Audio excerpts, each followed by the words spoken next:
How to be humble without putting yourself down. We receive all kinds of conflicting messages about humility. Be humble but confident, be modest but don't put yourself down, don't be too assertive but don't be too deferential either. This is why many people are confused about how to be truly humble. Welcome to Exclamatory Show. Subscribe our channel to be an exclamatorian. I don't know about you, but I've spent my entire life being paranoid that I was being cocky every time I felt proud of myself, or I've thought I was being humble when really I was just beating myself up. We know from every awards speech or leadership book that humility is a desirable quality in every leader. But how do you accomplish that without putting yourself down? What does being humble even mean? How we can be confident, empowered, and humble all at the same time. Let's settle the score once and for all. Read on to learn how to be humble without putting yourself down. What is humility? First off, a huge part of the confusion is we don't actually understand what humility really means. The word, humility, can be traced back to Proto-Indo-European roots meaning, from the earth. It's a recognition that we're made up of the same minerals and chemicals as the earth beneath our feet, that we're all part of a bigger cycle than our daily drama, aspirations, and achievements. It's the recognition that no matter how much we achieve or create, we'll all return to the earth one day, and so will everyone else who's ever lived or will ever live. Every general, president, CEO, and artist in the history of the world is made up of the same stuff as each of us. They have the same human struggles. They're no better or worse than we are, and we're no better or worse than anyone else. This is something Roman Emperor Marcus Aurelius was acutely aware of.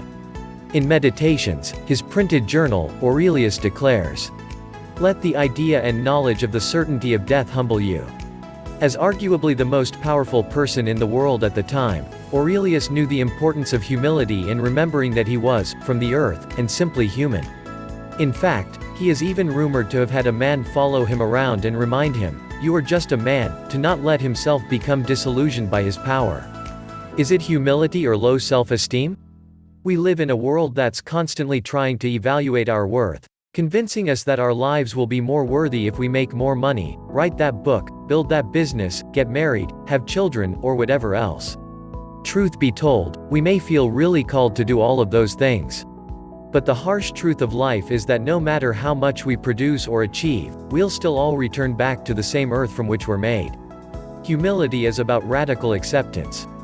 It's about accepting our humanness, and with that comes accepting our skills and abilities alongside our fallibilities and challenges. Low self-esteem is inaccurately viewing ourselves as less valuable and ignoring our value and contributions. Cockiness is inaccurately viewing ourselves as more valuable and inflating our achievements to pretend we have more value than other humans. Both low self-esteem and cockiness are refusing to see or accept all of ourselves, whether it be our strengths or our fallibilities and need for support. But humility is knowing that, right now, we have all of the value we will ever have. There's nothing we can do to gain or lose value as a human. Everything we ever create or achieve is done in collaboration with the seen and unseen support all around us. From the roads we drive onto our personal mentors and cheerleaders or to our ability to stream the internet through our homes, no human being is accomplishing anything alone. We're supported by and supporting so many others. Humility is seeing and accepting all of that without downplaying any of it. Downplaying or ignoring our accomplishments and strengths doesn't make us humble. It makes us have low self-esteem and an inaccurate view of ourselves as less than others. The opposite of humility. The real opposite of humility isn't self-confidence. It's hubris. In ancient Greece, hubris meant excessive pride toward or defiance of the gods. Like Icarus flying too close to the sun, people who displayed hubris felt they were somehow above or more valuable than those, from the earth.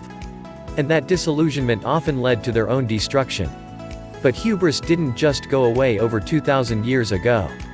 There are countless modern cases of people feeling untouchable and more valuable than others, from ruthless dictators and exploitive CEOs to reckless teenagers and arrogant celebrities. In all honesty, we've all fallen victim to hubris at some point of another, bragging about our accomplishments, feeling we matter more for something we've achieved, feeling invincible, being a know-it-all, or judging others who don't match our self-imposed standards. But hubris isn't really about confidence at all. If we really felt confident in who we were, we wouldn't have to flaunt our accomplishments or pretend we did everything ourselves without support. True confidence creates humility because our self-worth has been internalized. Hubris is about shame. If humility is about radical acceptance of all of ourselves, then hubris is refusing to accept the parts we don't like. It's about refusing to see ourselves as sometimes wrong or imperfect. Ironically, hubris is often associated with high levels of shame and self-doubt because we don't feel worthy or good enough. Therefore, we feel the need to puff out our chests and overemphasize our accomplishments. In fact, research shows that individuals who are overly proud and hubristic tend to carry a lot of shame. They find their self-worth in their accomplishments rather than an intrinsic sense of value. That means that hubristic self-worth is always conditional. If anything goes wrong, like losing a job or relationship, the external source of worth is gone, and the shame returns. Humility, on the other hand, is about internalized and unconditional self-worth because the self-worth is consistent regardless of the fluctuating external conditions in that person's life. Nothing a person creates, achieves, or loses can increase or decrease their self-worth and, therefore, they don't need to boast about it. How can you be humble without putting yourself down? Be realistic and honest. Humility is simply about accurately accessing ourselves and internalizing our sense of self-worth. Remember that you are made up of the same materials as every single human who's ever lived, no worse than the rich and powerful and no better than the underprivileged or sick. And yet, at the same time, no one has ever existed exactly like you with your exact strengths, talents, abilities, sensitivities, fears, and insecurities. You contribute something unique to the world and the people around you that no one else ever could. Holding that paradox of equal value to every other person and complete uniqueness is where humility exists. It is vulnerably looking at your strengths and fallibilities and being honest with yourself. Try this exercise. If you're struggling to be humble without putting yourself down, try this exercise. 1. Grab a pen and piece of paper or open a new document on your computer. 2. Write down 10 things that are amazing about yourself. It can be anything from your nice smile to a funny joke you made 2 years ago or to your ability to care for your children or even a recent accomplishment. 3. Now, write down any resources that helped you get to those 10 amazing things. It could be as simple as, I get my great sense of humor from my mom, or, I was able to get that promotion with support from my coworkers. Just take a moment to acknowledge all of the support that helped you become those 10 amazing things.